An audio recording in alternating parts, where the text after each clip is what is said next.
The Cuban national team's all-time leading appearance holder, Yene Marquez, worked simultaneously as a taxi driver whilst playing. This is because there aren't any professional football teams in Cuba.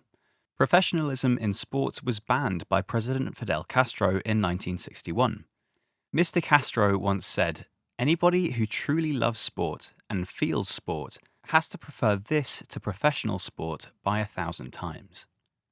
To understand the footballing landscape in Cuba, it's important to provide a condensed history of the country. Cuba was at first home to numerous Amerindian cultures, but became a Spanish colony in 1492. This remained the case until 1898, when the Spanish-American War led to the country being occupied by the United States. Cuba then gained independence in 1902. In 1952, a military coup saw Fulgencio Batista oust the sitting president and cancelled upcoming elections. At this time, the United States owned the vast majority of corporations and land on the island. They had control of the country's oil industry and public utilities, as well as sugar and tobacco production. Cuba was operating at the behest of US interests, and to the detriment of the Cuban people. Hostility grew over Batista's corrupt relationship with the US, and this led to the founding of the most prominent anti-Batista group, the 26th of July movement, founded by Fidel Castro, his brother Raúl, and Che Guevara. From 1956, Castro orchestrated an uprising from the mountains. The revolutionary forces would defeat Batista's armies. On the 31st of December 1958, Batista resigns and Castro takes over. At this time, the United States government was propping up fascist regimes all over South America, so they were fairly displeased to see Castro's rise to power. In order to protect financial interests in Cuba, Castro nationalized the oil refineries. The US retaliated by banning sugar exports. This tit-for-tat continued, and so in 1960, the US planned to overthrow the Cuban government. The CIA recruited operatives to carry out sabotage and acts of terrorism, and even devised a plan to use an explosive cigar to assassinate Castro. Eventually, the US decided to go Route 1, and made plans to invade Cuba. The hope was that native Cubans would join the insurrection, but this assumption was misplaced. Free healthcare, literacy programs, and the overthrowing of a corrupt military dictatorship meant that the Cuban government was actually quite popular. On the 17th of April 1961, US-trained soldiers entered the Bay of Pigs. The invasion wasn't as well kept a secret as the CIA had hoped, though, and the Cubans had been expecting them. The invading forces were defeated and the United States humiliated. The following year, President Dwight Eisenhower placed Cuba under an economic blockade, designed, as he put it, to starve the country. The sanctions have been in place ever since, despite the embargo violating both international law and the UN Charter. In 2022, the UN General Assembly voted 184-2 in favor of ending the blockade. However, the embargo remains. Back to football. As president, Fidel Castro promoted mass sport, but there was always a greater emphasis placed on baseball and boxing than football.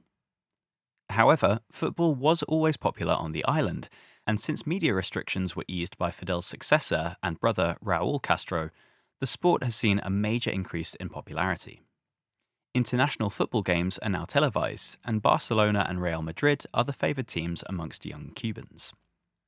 As mentioned, the sport is still amateur in Cuba, which is why most high-profile players, like Norwich's Onel Hernandez, who grew up in Germany, play their football overseas.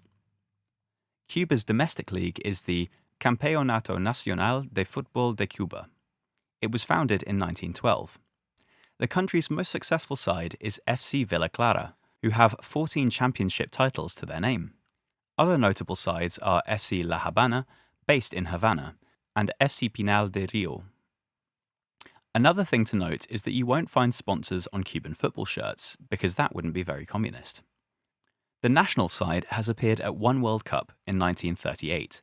The tournament was staged in France, which had caused anger from most football federations in the Americas and beyond. This is because the previous World Cup in '34 had been held in Italy.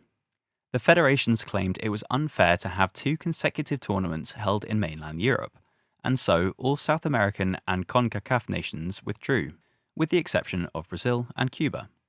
As such, automatic qualification was granted for those two countries. The tournament was a straight knockout format, consisting of 16 teams.